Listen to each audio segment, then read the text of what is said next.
Singapore's second largest bank, OCBC, posted a 5% drop in net profit to 1.88 billion Singapore dollars for the first quarter of this year, its first on-year decline since 2022.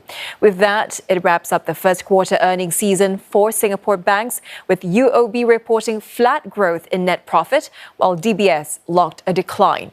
Alexandra Anand takes us through how they fared.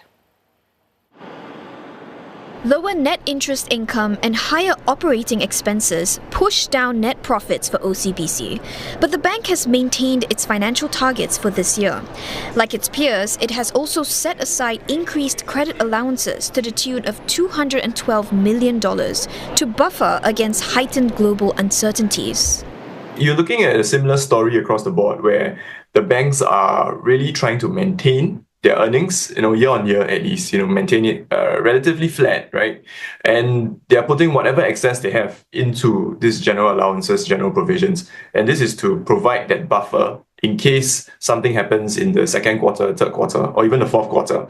For now, non-performing loans across the board have stayed relatively flat. But looking ahead, all three banks are concerned about consumer confidence declining and subsequent economic slowdown as a result of US tariffs.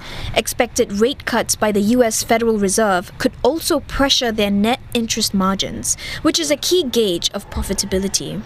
We already see margin compression for the Singaporean banks in the last few quarters. And I think that will continue. Now, what are the banks doing to protect their margins? I think there's a number of strategies we see. So one strategy is to increase your fixed rate assets.